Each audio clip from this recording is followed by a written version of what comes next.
Hey guys, it's time to do a full review of the new Samsung Galaxy S8. I'm probably the most excited Galaxy S8 guy on YouTube because I've been talking about this phone for so long and it's finally here. And in this video, I'm going to be doing a full review of this phone, talking about everything you need to know about the Galaxy S8. Should you buy it? Should you upgrade from the S7 Edge or S7 or not? Or should you go for another phone? We're going to talk about everything. And for those of you who are wondering about the unboxing video, that will come later this month once the pre-order / retail official versions come to the market. So yeah, let's get right into the Galaxy S8. And this is actually the orchid gray color, so it looks super stunning and it kind of has this purple look to it in some lighting conditions. Okay, so the main question that I'm getting from you guys all day long is that, is it worth upgrading from the Galaxy S7 to the S8 or from the Galaxy S7 Edge to the S8 or to the S8 Plus? So the answer to that question is yes, it is worth upgrading from the Galaxy S7 Edge, the S7 family, or if you have any other Galaxy S6 or S5 model, it is absolutely worth upgrading to the S8 because this is an end of an era. You can see there is no home button. This is a completely different game now. All the future flagships, the Galaxy Note 8, the Galaxy S9 won't be having the home button. So Apple is also getting rid of the home button. This is now getting all, so this really is an end of an era. These were the phones. This was a phone. This also was a phone. And this is the phone. Freaking Undertaker retired. I mean, it really is an end of an era, a beginning of a new chapter. So yeah, my answer to your question, is it worth upgrading? Yes, it is worth upgrading from the S7 or S7 Edge to the S8 to the S8 Plus. But there is a but. If you don't want to upgrade, if you want to stay on your Galaxy S7 Edge because it's still a great phone and it's still pretty fast, although I'll be doing a speed test with the Galaxy S8 in the upcoming video, so please subscribe for that. So it is still pretty fast, it's still pretty futuristic, and it has the same camera as the Galaxy S8. So if you want to still use your Galaxy S7 Edge, you can do it. I respect that decision, and then you can later upgrade to something like Galaxy Note 8. So yeah, with that question being answered, let's get right into the full review. So starting off with the build quality of this phone, so it is looking very similar to the last year's Galaxy S7 Edge. Of course, from the back, it does have this new edition of the fingerprint scanner, which is basically an immediate risky decision from Samsung because we heard that it will have the fingerprint scanner in the front of the display at the start, but they couldn't do it in time. So now it is on the back, and it is a bit of a weird position, to be honest, because when I'm holding the phone with my right hand, I can easily, unlock my phone like this, but when I'm using it with my left hand, most of the time my finger is on here, and then I just move my finger like this, and most of the time I have my finger sliding through the camera as well, which makes it a bit more fingerprinty. So that can actually affect your pictures if you're capturing photos from the main sensor. So yeah, that's what something I've noticed, a bit of a flaw with the Galaxy S8 design. And again, this is something that I will get used to after using it for some time. And in comparison to a 5.5-inch iPhone 7 Plus, you can see it looks and it feels a lot smaller. Like, it really is a really handy phone. And like I said, that the Galaxy S8 would be a perfect choice for most of people because it is having a big display while being incredibly handy. So if you take a look at the bottom of the phone, we got the USB Type-C 3.5mm headphone jack and the speaker.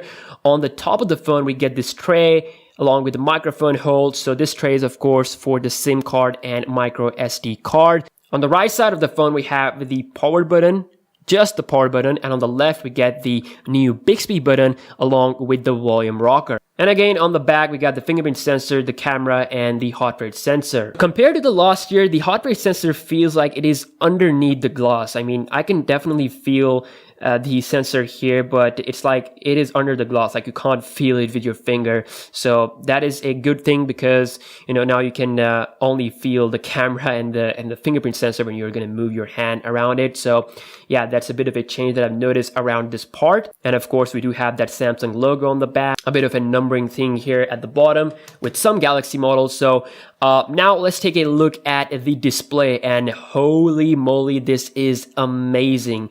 This phone is coming with a 5.8-inch Quad HD display, and by default it has a resolution of 2220 by 1080p, so you can increase the resolution to 1440p in the setting if you want to, but I'm using it on default because I want more battery life. So yeah, it is looking pretty sharp, and as you can see, we do have the new navigation bar buttons, so the back key, the home key, and the multitasking key, and you can actually change the colors of these keys in the settings. You can change the position. A lot of tweaks are there with these nav bar keys. My god, this display looks amazing, and the best part of this display, of course, is playing games on it, watching YouTube videos. The experience is amazing. When you're watching YouTube videos, it actually allows you to have that full screen experience, and that's really going to change the way you use your phone, the way you enjoy the content on your phone. And I mean, to be able to praise this display, you really have to see this phone in person. I mean, it looks absolutely insane. Of course, we do have the curve now, and it's a bit different from the curve of the Galaxy S7 Edge. You're not going to be able to, you know, have that random touches compared to the older models. So it's much more, you know, responsive to the actual touch from the front, not from the sides. So display wise, it is absolutely on point and my favorite on the market right now. Under the hood, we get Exynos 8895 plus 4 gigs of RAM or Snapdragon 835 plus 4 gigs of RAM. It is a absolute beastly combination. You're going to have a really, really good fast experience with this phone. It's not going to lag or anything like that. Of course, I'll be doing my speed tests and my gaming comparisons in the future videos, so please stay tuned for that. But yeah, in general, you're not going to be facing any lag. It also does a very decent job in benchmarks, quite high actually compared to the Android department, and the highest when it comes to the Antutu benchmark, even higher than the iPhone 7. So I have to say, I mean, this phone is actually really, really fast, and I don't really rely on the benchmarks because I'm more of a real life test guy, real life speed test guy. So I'll be doing my testing on the channel. Again, please subscribe. If you talk about the software, it's coming with Android 7.0 Nougat, and it's called as Samsung's Experience UI now compared to the TouchWiz UI, so the name is changed. And I've done a lot of reviews of this UI on the older models, and it's very similar to that, but there are a lot of new changes specifically for the Galaxy S8. First of all, there is a big change to the always on mode. Now you can basically double tap the time, and that will allow you to take a look at your music, so you can, you know, change the music or play and pause right from here. And of course, you get your normal information. Once you get a notification from, let's say, Instagram or any other application, it's going to appear here, and then you're going to double tap it and interact with it. And then of course, we have this new home button, and as I told you in my leaks videos, that Samsung Galaxy S8 will have some kind of 3D touch, and it does have this 3D touch or force touch ability, you can say. So you can place your finger on this home button, the always on home button. You can press it with a bit pressure like this, and it's going to take you straight to your home screen, unless you have a pattern or a, you know, or something like a official thing on. So basically, it allows you to go through the home screen or to your pattern page. And yeah, it actually has a bit of a force touch or 3D touch, you can say, and that is a good thing because Samsung can apply it to their, you know, future flagship, like a full-time 3D touch display with the future flagship that would work with third-party apps and all. So yeah, a bit of a small 3D touch thing here that not a lot of people are mentioning.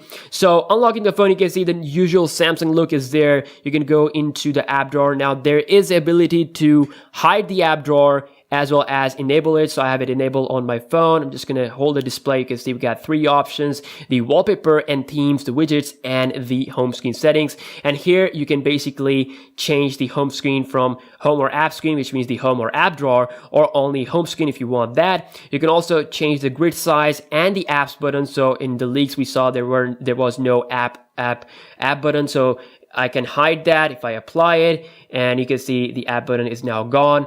We also get this swipe gesture like the Google Pixel. So, and of course, you do get your split screen multitasking by holding down an application, swiping up, and then of course it allows you to launch more apps. Let's say if I launch the gallery, and you can see that it is launched up pretty fine. This actually is one of my favorite features from the Android Nougat, and this was something available to Samsung phones for a lot of time. It's not actually something new for Samsung users. So going into the quick setting area or quick toggles area, you can see that we do have very similar look as the older phones. There is a thing called as Edge Lightning here that basically, you know, shows you the notification. The edge kind of lights up. We also have the blue light filter, which is like a night mode. We get the power saving tool, the mid and the max. So you do have the ability to downgrade the display just like the Galaxy S7 and the S7 Edge. And of course, you do have the secure folder, one of the best software edition with the Samsung phone. with the torch you can basically control different levels. So a lot of things have been changed. And of course, swiping here, you do get the Hello Bixby or Bixby home screen, which is having all your cards, all your news, what's trending on Facebook. You get all that stuff. And of course, you can turn on location to allow Bixby to do more stuff and provide you more information. And you can go into main settings of the Bixby, and basically if you want to disable it, you can disable that. And these are the current application that it supports, the Bixby cards, and it is getting support for the third-party applications, and it will support a lot more application in the future. So yeah, the Bixby is there. And apart from Bixby, you also get a secondary AI assistant, which is going to be pretty common on all the Android phones, which is of course the Google Assistant. So that is there, and you can basically ask things like, what's the weather, or what is the name of the president, things like that. So that works absolutely fine. Taking a look at the main settings, you can see that we have a very similar look here, not much change. So I will be doing a separate video talking about the tips and tricks and hidden features. But right now, just to give you guys a quick look here, so we do have a device maintenance tab, one-stop shop for your phone to manage its data, clear up useless files. We also have an advanced feature tab, which is the place where you see all your special features like smart stay, one-handed mode, finger sensor gestures. We got quick launch camera, which is of course now can be done by double pressing the home button, the power button, so the home button is actually gone. So that is there. And of course we get options like multi-window, palm swipe to capture the screenshot, lots of things. And of course my favorite video enhancer, which basically takes the full potential of this beautiful Quad HD display when you are using the media and you're watching YouTube videos, things like that. So overall, the Galaxy S8's UI is actually my favorite. Even before the S8, the S7's UI was my favorite. I like what Samsung is doing with their UI, providing us things like the theme engine and all that stuff, and a bit more like the stock Android. So we get the touch of all the stuff. The Galaxy S8 is a pretty security packed phone. So we have the fingerprint scanner and the facial recognition scanner and the iris scanner. So basically you can set them all up at the same time and make your phone ultra secure. So if I go into lock screen security, you can see we have the screen, face recognition, fingerprint scanner, and the iris scanner. So fingerprint scanner actually works pretty fast. Let me just quickly show you guys the speed here, so you can see. And same thing with the facial recognition sensor. It is absolutely fast, like Samsung says. And I've actually tried to bypass it by using a method, by capturing that photo on a different phone, and it didn't work. And I've seen a video where it did work, but with my Galaxy S8, it didn't work. So for me, it's actually pretty secure. And then of course we have the iris scanner, which we have seen on the Note 7,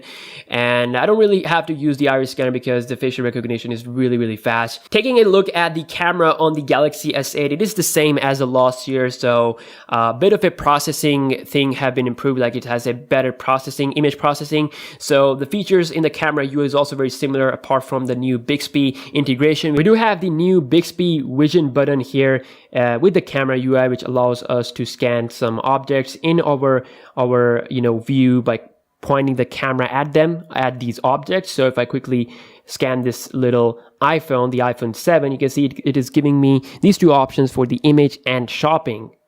So pressing on the image is going to show me some stuff related to that, and same thing you can do with the shopping thing. So yeah, this is something that will be perfected in the future with some updates. Doesn't work that much well at the moment because Bixby is just in its infant stages, I guess. And swiping to the left will give you all your effects, and swiping to the right will give you all your modes. So you have the Pro mode, panorama, lots of great things going on here. So we also have an improvement on the front camera. It is now 8 megapixel with autofocus. So overall picture quality, like I said, is same as the Galaxy S7. I'm actually pretty impressed by the S7's camera. I honestly wanted a dual camera sensor, at least on the Galaxy S8 Plus model, but that didn't happen. And that will happen with the Note 8. But currently, this is the camera we have. But with that being said, this camera is still really great. You get great quality pictures outdoor. The colors are absolutely amazing. You get great pictures indoors as well. We have f1.7 aperture for that, and same thing with the amazing autofocus while recording the 4K videos. So let's take a look at that.